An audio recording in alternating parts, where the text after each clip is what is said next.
Tá legal, então vamos lá. Como a gente está aqui num curso de ciência da computação, curso que envolve alta tecnologia, né, na crista da onda, a gente vai falar de um algoritmo que tem mais de 2.000 anos de idade, né? E a gente só trabalha com coisa, né, que acabou de sair aí na história evolutiva, aparentemente. No caso, é o algoritmo de Euclides. Sabe, o grego de Alexandria, que tem o livro, a série de livros Elementos, tá? Lá ele tem um algoritmo muito esperto para calcular o máximo divisor comum. A gente vai estudar esse algoritmo agora. E uma coisa interessante para a gente aproveitar, né, do que a gente tá, antes de entrar no detalhe técnico, é perceber que... Pode perguntar. Esse texto que você falou agora, você tinha 42. Se os dois números fossem 42 e 56, ele veio que 42 era menor, ele já estava descobrindo se 42 era menor para obedecer. Aí vai dar certo, ele pegava metade, depois 21. Aí ele falou, 21 não dá certo, ele é para 7. Não. Divide por 3 o número original, não é o 21. O número original. Tá. Mas você não dá errado mesmo. Então, voltando ao que eu estava comentando, por que diabos a gente tem um algoritmo com mais de 2.000 anos de idade se não tinha computador? Tá? Parece uma coisa óbvia, mas é bom a gente lembrar disso. Algoritmos não são uma exclusividade da computação. Algoritmos são um conjunto de regras claras para resolver um problema. O que faz algoritmos terem explodido em importância junto com a computação é que seres humanos são lentos para executar um monte de regras. Tá? Então, algoritmos, vamos dizer assim, algoritmos mais sofisticados, que exigem que a gente saia iterando por dezenas, centenas, milhares de vezes, não são uma coisa que seres humanos fazem com muita facilidade, são uma coisa que computadores fazem com muita facilidade. Então, a relevância de resolver um problema usando um algoritmo, ao invés de uma função analítica fechadinha ali, que precisa de meia dúzia de contas, é que computadores são rápidos em resolver os algoritmos iterativos, recursivos, etc. Seres humanos nem tanto. Então, até o advento da computação, se a gente queria resolver um problema, era bom a gente ter uma função fechadinha ali, porque a gente conseguia, né, com poucos cálculos, chegar na solução. Tá? Isso não quer dizer que não foram desenvolvidos algoritmos antes. No caso, esse é um exemplo de um algoritmo que é tão, mas tão eficiente, que vale a pena para um ser humano executar esse algoritmo na mão, se quiser achar o máximo divisor comum de 2 números, em oposição a ficar testando todos, como a gente faria se não conhecesse ele. Tá? Então é por isso que esse algoritmo é conhecido aí há mais de 2.000 anos e tal, como outros. Tá? Existem outros, mas o boom de algoritmos é mais recente, porque essa coisa de, um algoritmo que leva da ordem de n passos, da ordem de n quadrado, para n igual a 1.000. Seres humanos não ficam muito felizes quando falam para ele, só tem que fazer 1.000 ao quadrado operações, aí você vai ter a solução. A gente não é muito bom nisso, a gente vai errar no meio, vai dar bobagem. Né? Então, por isso que não era tão útil antes, mas não quer dizer que não tem exceções, não tem algoritmos interessantes, como o algoritmo de Euclides para o máximo divisor comum. Tá legal, então eu vou mostrar, vamos lá, eu vou começar. Esse algoritmo, assim, se não der nó na cabeça de vocês, parabéns, na minha sempre dá, tá? Mas eu vou começar mostrando a ideia, a recorrência dele. Daí a gente vai fazer um exemplo pelo menos ali para ver como funciona. E depois eu vou mostrar a propriedade que está por trás, porque daí isso nos dá a intuição de falar, ok, deixou de ser mágico e ele vai fazer sentido. Então vamos começar com a recorrência desse algoritmo, que é a seguinte. O máximo divisor comum, a recorrência que dá base para esse algoritmo, né, a relação que tem aqui. O máximo divisor comum entre 2 números inteiros não negativos, m e n, vai ser o máximo divisor comum de n e m mod n, né, o resto da divisão de m por n, se n for maior do que 0. E vai ser m se n for igual a 0. Suspeito, não sei se talvez vocês já tenham visto isso antes, mas quando eu falei, tipo, qual que é a recorrência do fatorial, da exponencial, do Fibonacci, todas eram familiares pra gente, né? Essa eu suspeito que não é tão familiar assim.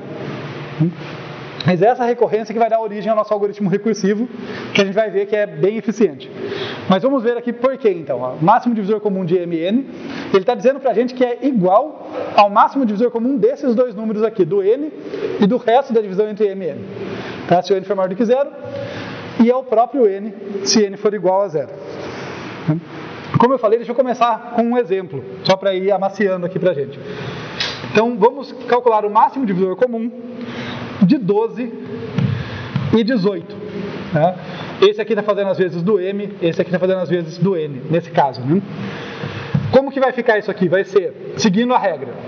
Vamos aplicar a regra ali, fazer o algoritmo na mão, né? Justamente. Vamos ver se a gente consegue. É o máximo divisor comum de N, que é 18, e do resto de M dividido por 18. Mas como 18 é maior do que 12, o resto dessa divisão é o próprio 12.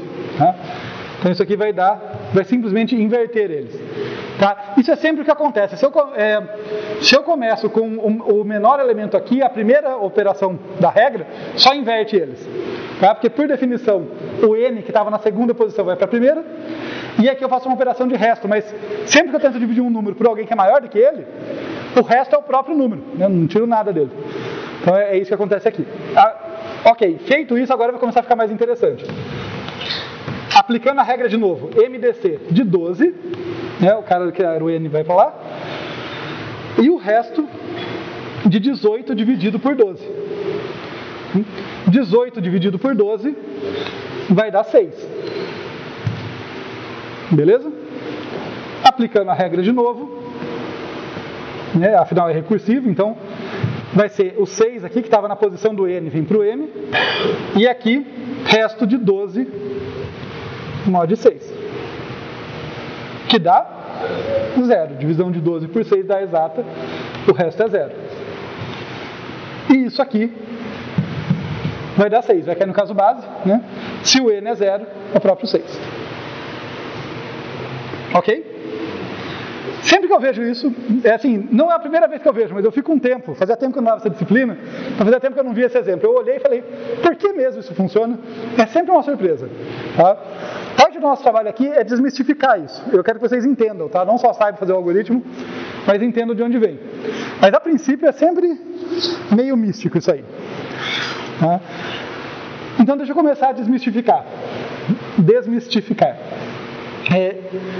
Para desmistificar, de onde que vem essa recorrência? Ela vem da seguinte propriedade, tá?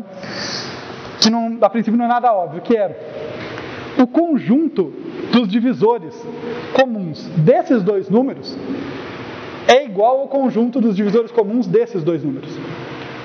É basicamente por isso que ela funciona. A gente vai mostrar por que isso é verdade, mas só apreciem comigo. Suponham que isso funciona e tentem enxergar porque que isso implica aqui, ali, ó.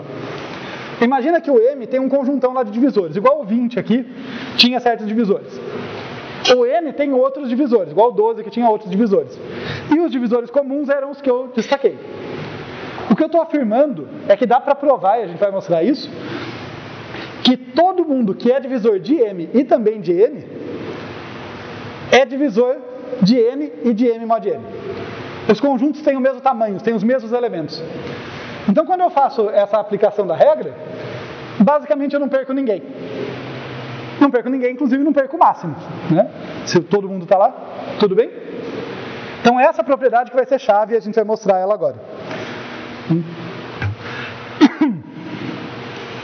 Então, vamos mostrar aqui. Como eu quero mostrar que todo divisor de M e N também é um divisor de N e M mod N, vamos colocar assim a propriedade fundamental.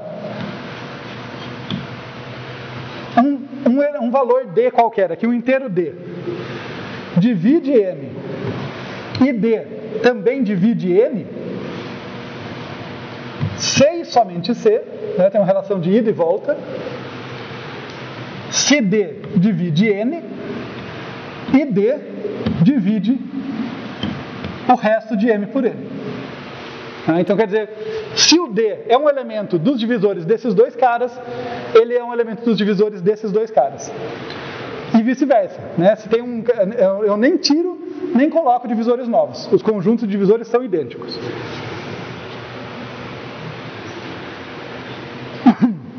Tudo bem até aí? Vamos tentar mostrar isso. Então, eu vou fazer o seguinte, eu vou fazer um pouquinho de continha, eu vou tentando as maneiras de explicar o negócio, né? Eu acho que nesse caso, um pouquinho de continha antes é melhor, e depois eu dou uma intuição, tá? Então vamos tentar provar ali só... Cadê o apagador? A lousa vai ficando suja, parece que não fica tão claro as coisas que eu quero escrever. Deixa eu tentar em vão aqui apagar com o apagador sujo, né? Mas vamos lá. Então eu quero fazer aqui a prova da ida. Quando eu falo da prova da ida, porque como eu não sei somente C, né, os divisores, se o cara é divisor desse lado, ele tem que ser divisor daquele, se ele é divisor desse, tem que ser divisor daquele, eu tenho que provar a ida e volta. Então vamos provar a ida primeiro. O que quer dizer?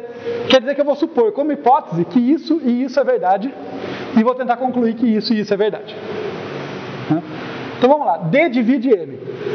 Se D divide M, quer dizer que existe algum K, tal que essa expressão aqui dá certo. Ó, M é igual a K vezes D. A divisão é exata, não tem resto.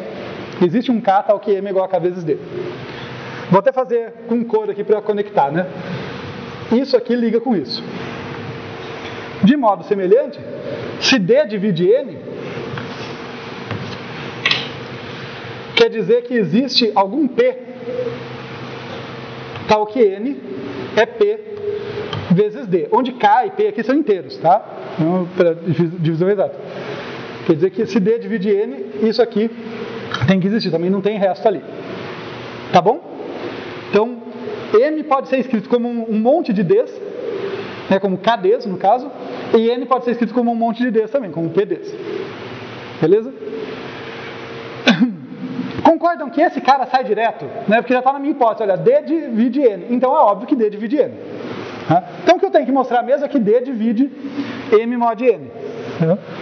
Onde que aparece essa expressão, tá? M mod N? Quando eu vou escrever o M sendo dividido pelo N. Olha só, é o que eu fiz aqui no começo, ó, tá? Só que aqui é o M dividido por D, eu escrevo dessa forma, eu vou fazer em função do N. Então se eu quiser escrever o M em função do N, eu tenho que M pode ser escrito como, sei lá, Q vezes N mais M mod N. Concorda? Eu peguei o valor N aqui e dividi o M e tentei escrever o número como deu ali. Quer dizer, dentro do M cabe um certo número de N's mais o resto. Eu não estou nem dizendo que cabe mais do que 1. Estou falando que cabe um certo número. Beleza? Tá bom, então M é igual a Q vezes N mais o resto. Por que isso? Porque eu queria fazer surgir o resto. Então agora eu vou isolar o resto. Eu vou falar, tá bom, então M mod N é igual a M menos Q vezes N. Continha básica. Agora que vem o pulo do gato, vou até usar outra cor. Ó. A gente tem como hipótese que o M é divisível por D e o N é divisível por D. Então eu posso reescrever o M aqui como sendo K vezes D. Menos Q vezes o N é P vezes D. Então, quer dizer que M mod N é igual a isso aqui. Opa, tem D dos dois lados. Coloque em evidência. E daí, entre parênteses, fica K menos Q vezes P. Só que todo mundo aqui é inteiro. Olha só. Esses dois números são inteiros. O produto de dois inteiros dá inteiro. Um inteiro menos outro inteiro dá um inteiro. Então quer dizer que M mod N pode ser escrito como D vezes o número inteiro. Portanto, D é um divisor dele.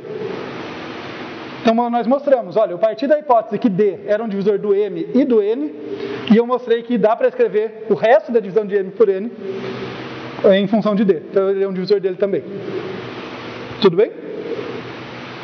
Eu não vou mostrar a volta, porque a continha é basicamente a mesma. É só uma manipulação algébrica levemente diferente.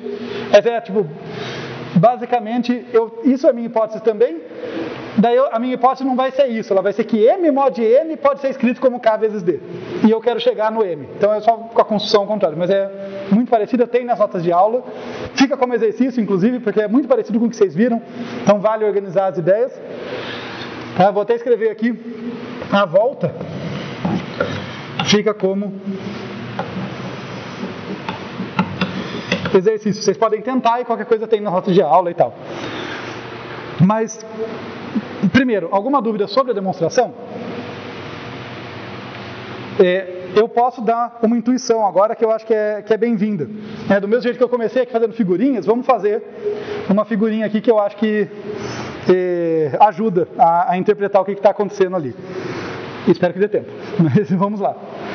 Deixa eu ver só onde que eu apago. Acho que eu vou apagar ali no começo.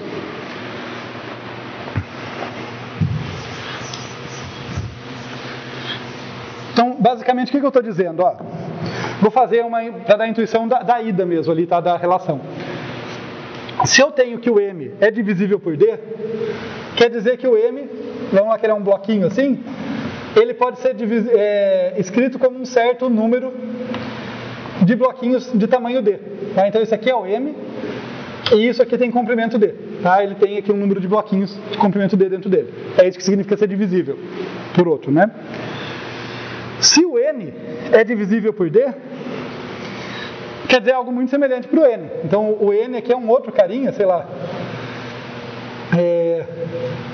Só para ficar mais legal, senão vai dar ruim. Aqui eu vou fazer um N um pouquinho maior. Assim, Então imagina que esse é o N e isso aqui também tem comprimento D. Tá? O N também é divisível por D, quer dizer que ele tem um número inteiro de bloquinhos ali. Quando eu faço... Deixa eu pegar o branco aqui que é melhor. Por causa daquela relação que a gente usou na prova, né? M pode ser escrito como... Deixa eu só colar ali para não... Q vezes N mais M mod N, né? Q vezes N mais M mod N, como tem essa relação entre os números, né? Isso aqui é Q vezes o N ali dentro do M, e sobrou isso... A gente tem que o resto de M por N, que é em quem eu estou interessado, é M menos um certo número de Qs. Perdão, Q vezes o N ali. Olhando para os bloquinhos, tá? Eu não desenhei eles à toa. Isso quer dizer que o resto nada mais vai ser do que eu pegar o meu M aqui, no caso cabem 6 nele, e tirar tantas cópias do N quanto eu conseguir. Nesse caso só cabe uma, no meu exemplo. Podia caber várias, mas no meu caso só cabe uma. Então, tirei essa cópia do N de lá. Podia ser um monte aqui nesse exemplo, só coube um. O ponto é, o resto, deixa eu pegar uma cor aqui para me ajudar. O resto, que é isso aqui, é essa parte, né, o resto de M por N, ele vai ser, no fundo, o resto de uma subtração. Olha, eu tinha D partes dentro do M, porque o M era divisível por D, então eu tinha D partes, e eu tirei um certo número, eu tirei outras D partes. Tudo que eu tirei foi múltiplo de D, entenderam? Então o que sobra não pode ser um negócio quebrado, só pode ser também múltiplo de D, só pode ser bloquinhos de tamanho D. Então, em suma, se você era divisor desses dois caras, você é divisor do resto entre eles. Beleza? Isso é essencial para o nosso algoritmo, porque é essa propriedade que garante que quando eu usar essa recorrência aqui, eu não estou jogando ninguém fora. Tá? Eu não posso sair fazendo isso ao meu prazer sem ter uma propriedade forte por trás. Porque ninguém me garante, né? Imagina, meu algoritmo podia descobrir quem é o máximo divisor comum desses dois caras, mas não ser o máximo desses, porque se perdeu o máximo daqueles no meio da brincadeira. Essa propriedade garante, ninguém vai se perder no meio da brincadeira. Tá? É isso que ela está dizendo. Então deixa eu fazer o código agora.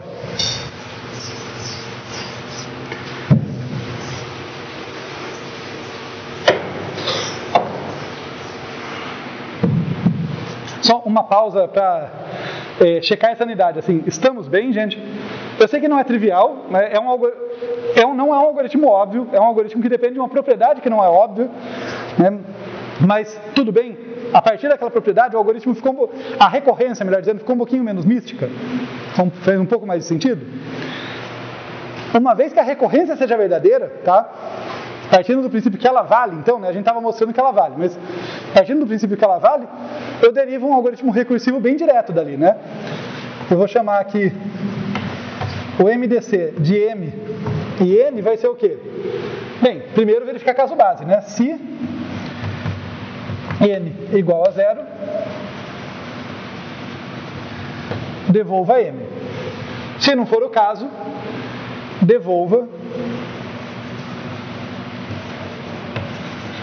o MDC de N e M mod N. Olha que algoritmo sofisticado, tem 3 linhas inteiras ali, hein? Tá? Então, esse é o nosso algoritmo. A gente já vai analisá-lo, tá? Para mostrar que ele é eficiente. A análise dele também tem que ser meio espertinha. Então, é uma oportunidade da gente exercitar aqui a nossa capacidade de análise e tal. Mas eu quero falar de uma outra coisa antes de chegar nele. De chegar nessa análise com vocês.